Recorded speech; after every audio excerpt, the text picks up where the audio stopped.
인생에 여러 낭망할 수밖에 없는 삶의 현실을 엘리야가 마주하고 이제 다시 하나님을 찾았어요.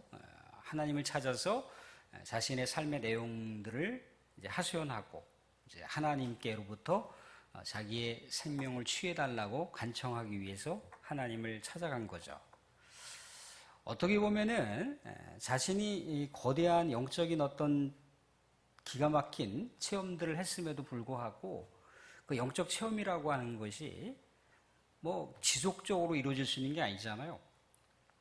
지속적으로 이루어지지 않으면 어떻습니까? 항상 우리는 하나님의 그 믿음을 추구하면서 어떤 신비로운 것들을 자꾸 갈구하는 경향이 있을 수가 있어요. 근데 신비로운 것들을 갈구하는데 신비로운 것들을 줄 수 있죠, 그죠, 하나님은.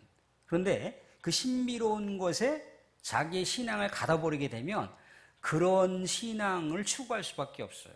그런 신앙이 마치 올바른 신앙인 것으로 착각을 할 수가 있다고요.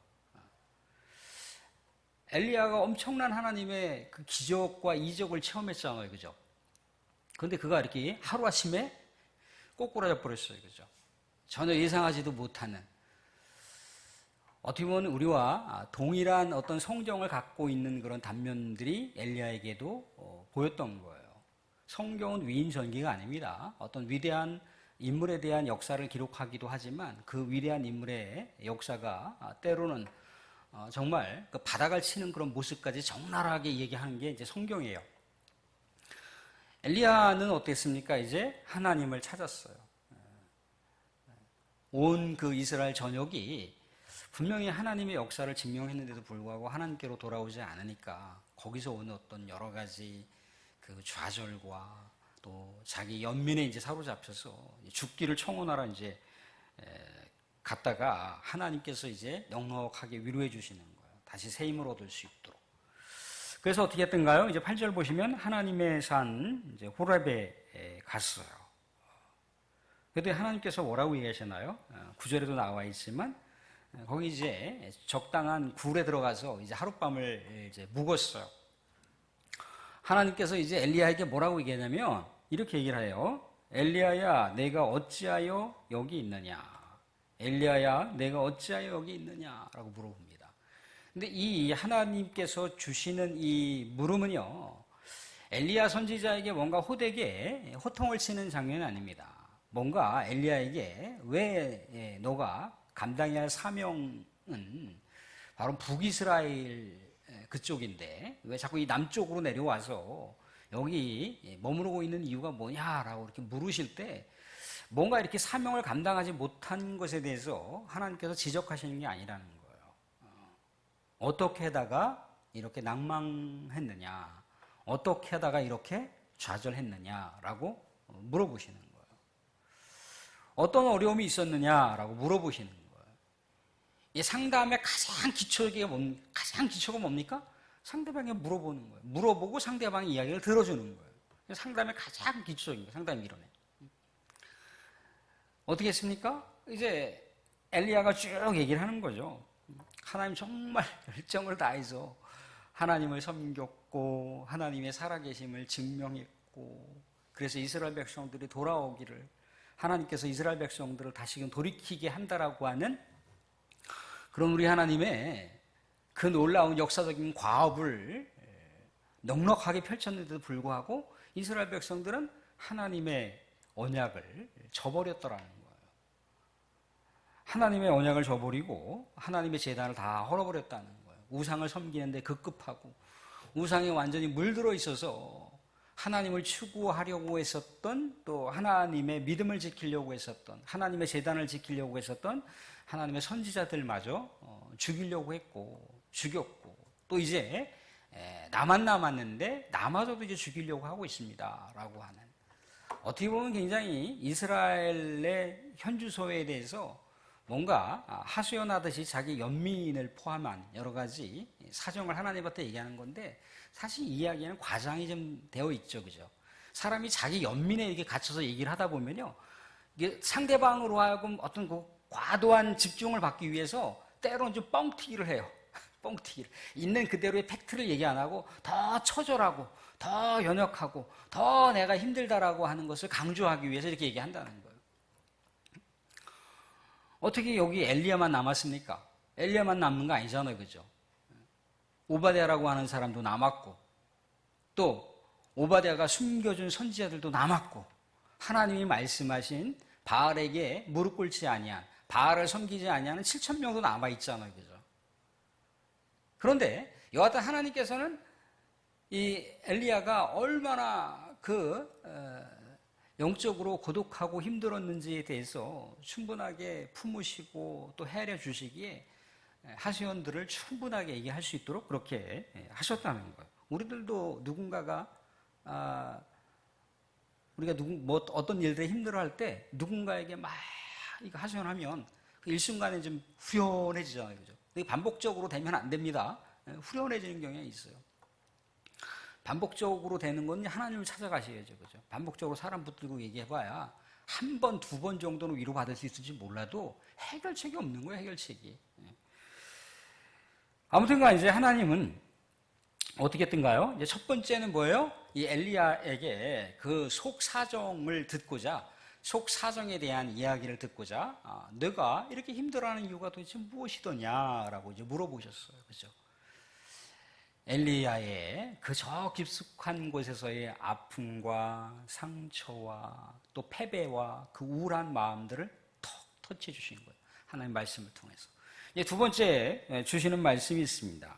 두 번째 뭐라고 말씀을 해주시느냐면 11절에 이렇게 얘기를 하고 있어요. 여호와께서 너는 나가서 여호와 앞에서 산에 서라 하시더니 여호와께서 지나가시는데 무슨 얘기냐면 이제 굴 밖으로 나와서 너가 슬퍼하고 있고 너가 뭔가 낙담한 그 동굴이라고 하는 그 패배주의적인 어떤 그 우울감에 사로잡혀 있는 그 영역을 좀 벗어나서 이제 산으로 올라가서 이제 하나님을 기다릴 수 있도록 그렇게 했다는 거예요.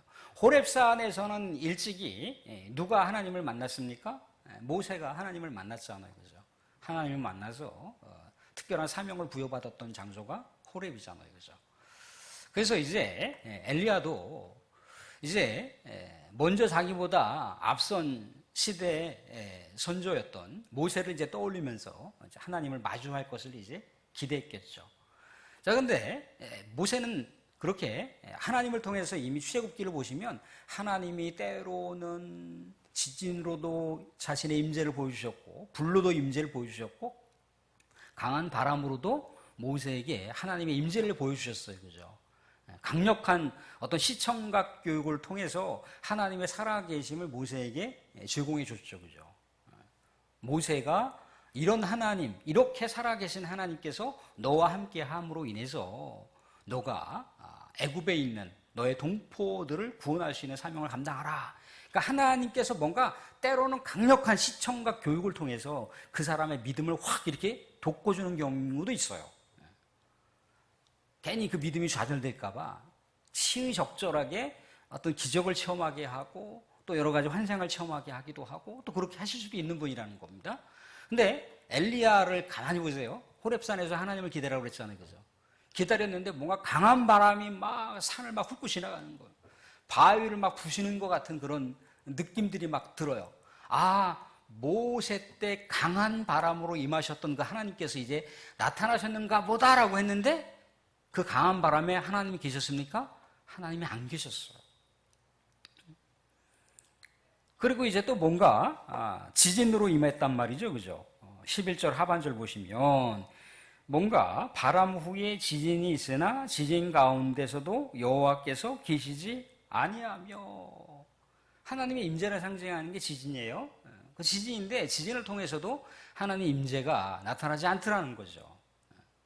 또 세 번째는 뭡니까? 이제 지진이 지나간 후에 불이 있었어요. 그죠?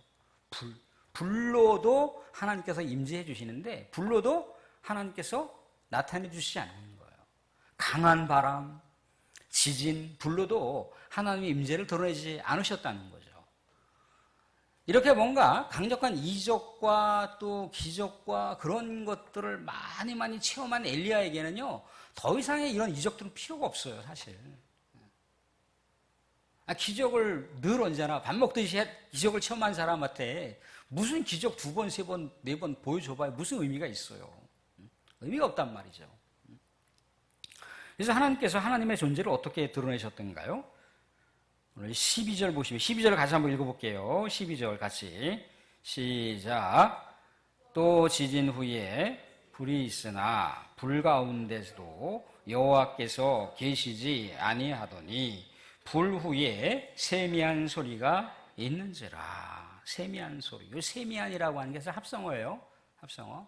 그러니까 아주 조용한 가운데서 뭔가 부드럽게 뭔가 속삭이듯이 위로하면서 이 엘리야에게 하나님께서 말씀을 주셨다는 얘기예요. 말씀을 주셨다는 얘기예요. 사랑하는 성도들 주변에 보세요. 뭐 강력한 이적을 체험하고 강력한 뭔가를 체험하고 그런 분들의 그 믿음을 보세요. 믿음이 아주 지속적이든가요? 그런 기적을 체험했을 때 뭐 이렇게 저렇게 간증을 할 수 있을지 몰라요. 근데 그뿐이라는 거예요, 그뿐. 저는 그 다니엘에서 다니엘 기도회인가 뭐 그 나오는 거 있잖아요. 그죠? 저쪽 그 통합 합동 측에서 저 무슨 교회인가요? 아무튼 오륜교회인가요? 뭐 거기서 이렇게 간증자들 나와서 하잖아요. 그래서 사실 좀 분별력 있게 좀 했으면 좋겠는데 뭐 이적을 체험하고 뭐를 체험하고 막 그래요. 그분들의 그 뒷이야기를 여러분들 아십니까? 혹시라도? 뒷이야기 잘 모르시잖아요. 그죠? 간증하기 바빠요.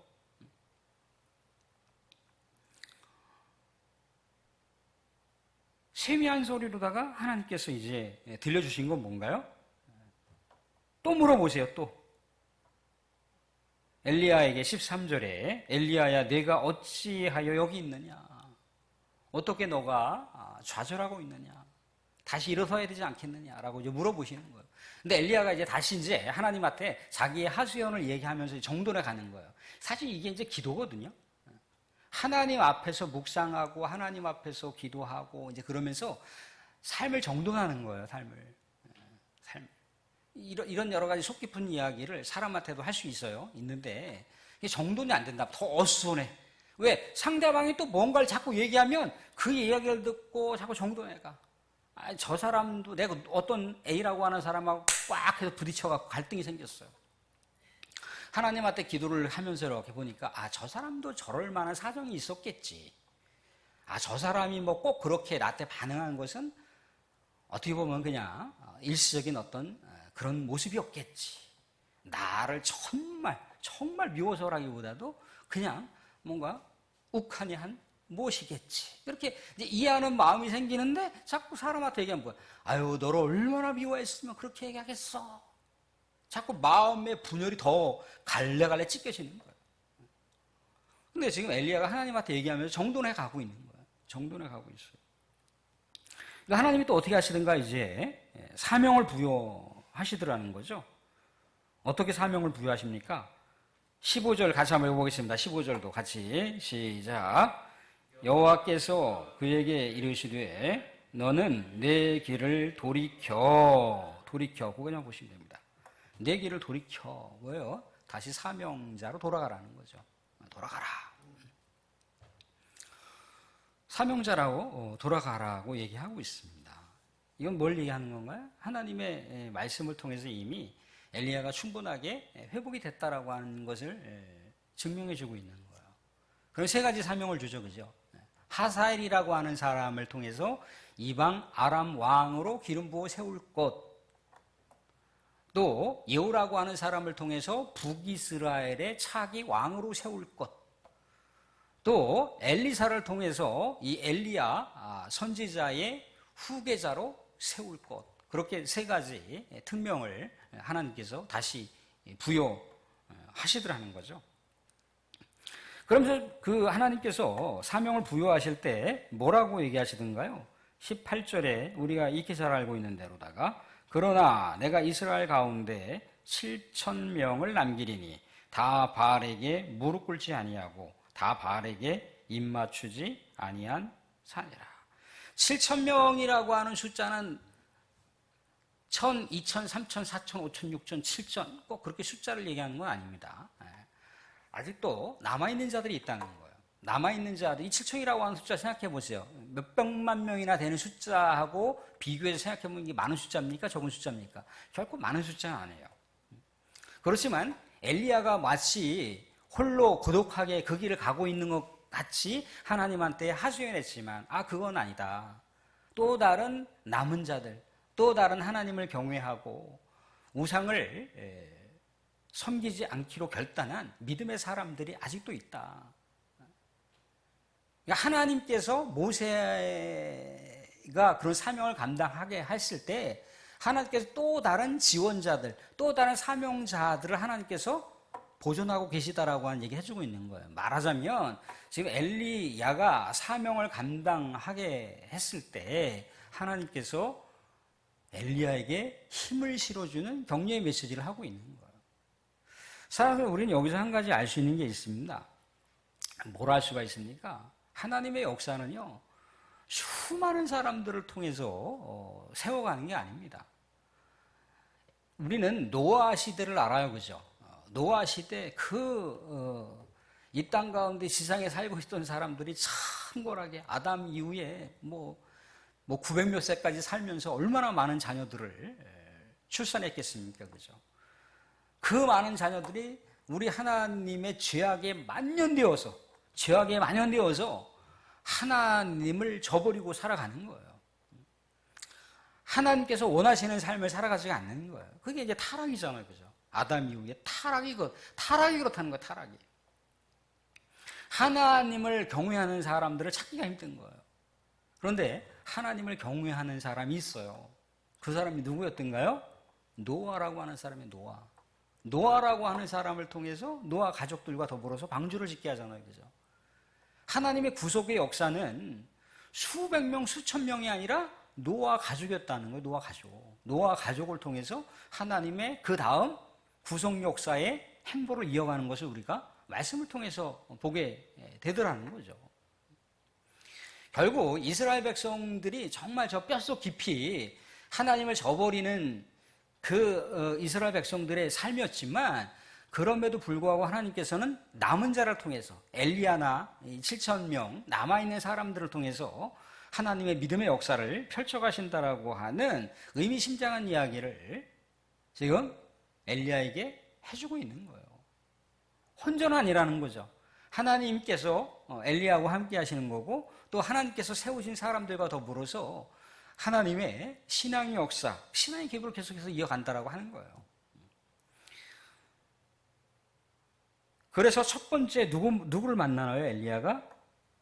엘리사를 만나요, 그죠? 19절 이하를 쭉 보시면 엘리사를 만나는 장면인데 엘리사를 만나서 자신의 겉옷을 엘리사 앞에다 던집니다. 그건 뭘 얘기하는 거냐면 이제 엘리사에게 자신의 선교자적인 어떤 사명과 또한 이 선지자적인 어떤 그 권능마저도 다 이제 엘리사에게 부여하겠다라고 하는 상속을 의미하는 거예요. 상속. 근데 엘리사가 참 따뜻한 사람인 것 같아요. 그죠? 부모님한테 효성이 지극한 사람이지 선생님 내가 그러면 그래도 부모님하고는 작별 인사를 해야 되지 않겠습니까? 근데 엘리야가 뭐라고 얘기합니까? 그래 갔다 와라. 이제 부모님한테 작별 인사를 고했겠죠. 그죠? 그런 다음에 그가 이 밭에서 일했던 여러 가지 그 기구들을 이제 하나님께 제물로 이제 바치는 거예요. 바치면서 자신의 삶을 새롭게 이제 다져나가는 거죠. 자신의 삶을 새롭게 다져나가는 거예요. 살아서 근데 하나님께서 요 엘리사를 부를 때 장면을 좀 보세요. 참 재밌는 대목이 있어요. 19절 보시면 엘리야가 거기서 떠나 사밧의 아들 엘리사를 만나니 그가 12겨릿소를 앞세우고 밭을 가는데 자기는 12겨릿소와 함께 있더라. 엘리야가 그리로 건너가서 겉옷을 그 위에 던졌다. 이게 무슨 얘기입니까? 자기의 삶에 대해서 늘어지나 건실한 자들이에요. 건실한 자들. 엘리사가 믿음의 명문 가문이었대더라. 엘리사가 어떠한 특출한 어떤 배경이 있었대더라. 그런 얘기를 하는 게 아니에요. 살아보면 예수님께서 12제자를 이렇게 선택을 하셨어요. 그죠? 선택을 하실 때, 야, 너는 그래도 석학이니까, 세계적인 석학이니까 너를 내가 택해야 되겠다. 베드로를 택했던가요? 아니죠, 그죠? 야고보와 요한을 예수님께서 택할 때 어떻게 택하신 건가요? 그의 근실함을 봤다는 거예요. 그들의 근실함. 그들 저 깊숙한 곳에서의 순수한 열정을 봤다는 거예요. 순수한 열정. 때묻지 아니하는 하나님 앞에 정말 참된 이스라엘이라고 일컬어지는 참된 하나님의 백성이라고 일컬어지는 나다나엘을 간택히 바돌로메라고 얘기하잖아요. 그죠? 그런 사람들을 선택하셨어요.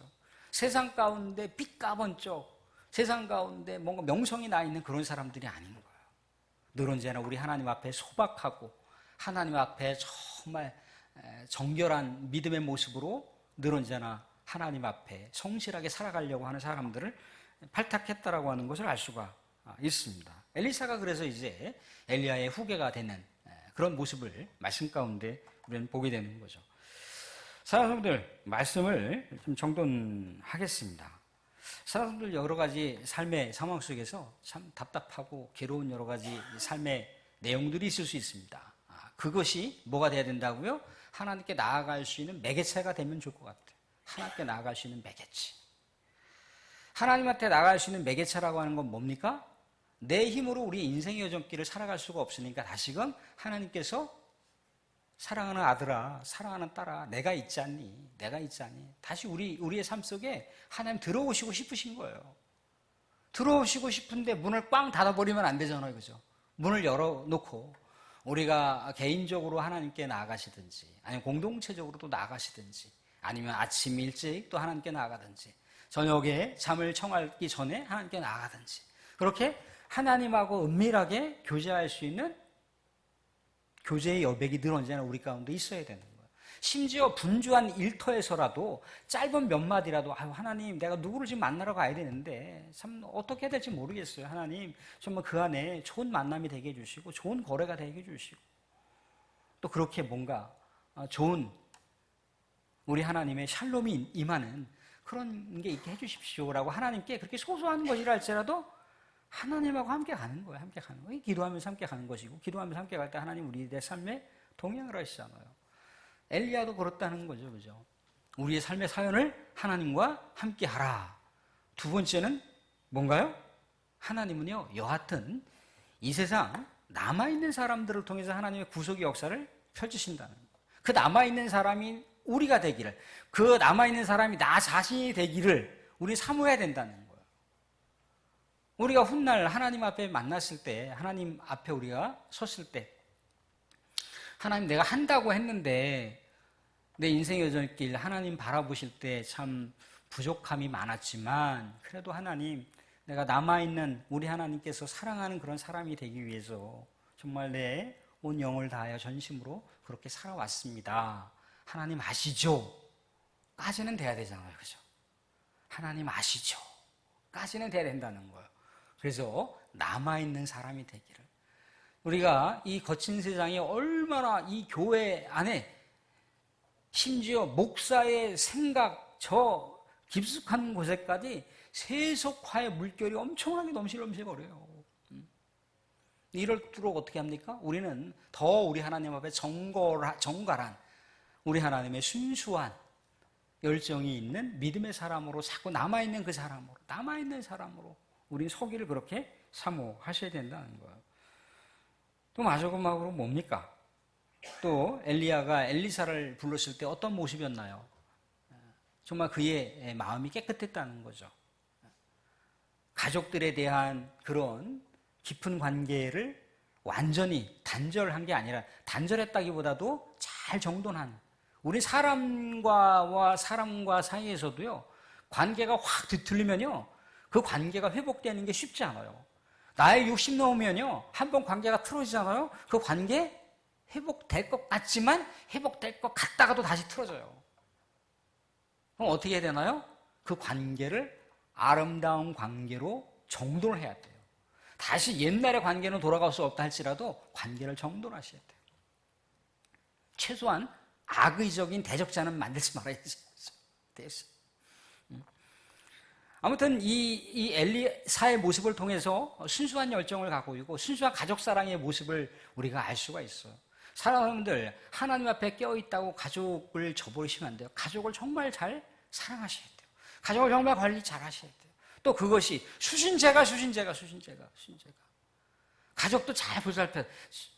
저보다 이제 한참 위에 예전에 선배들 같은 경우에는 어떻습니까? 사명자라고 하는 그런 합리적인 이유로 가족이고 뭐고 다 내팽겨졌다라고 하는 분들이 있어요. 그죠?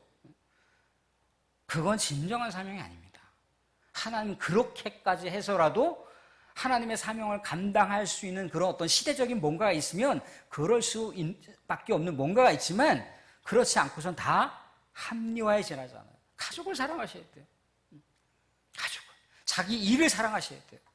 그렇지만 일을 사랑하는데 세속적인 기준으로 일을 사랑하는 게 아니라 하나님 내가 하는 일들을 통해서도 하나님 영광 나타나게 해주시고 하나님 사랑 증거되게 해주시고 하나님 또한 때로는 복음이 증거되어서 저 영혼도 구원할 수 있는 통로로 내 일터를 쓰십시오.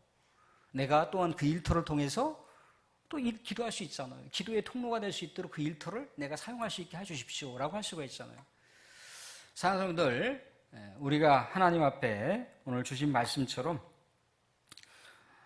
정말 순수한 모습으로 남은 자가 되기까지 또 우리 하나님을 사랑하고 내 주변에 있는 이웃들을 사랑하면서 하나님께 늘 언제나 한 걸음 한 걸음씩 우리 믿음의 발걸음을 더 아름답고 더 순수하고 견고하게 하나님 말씀 중심적으로 헤어나갈 수 있기를 주님의 이름으로 축원드립니다.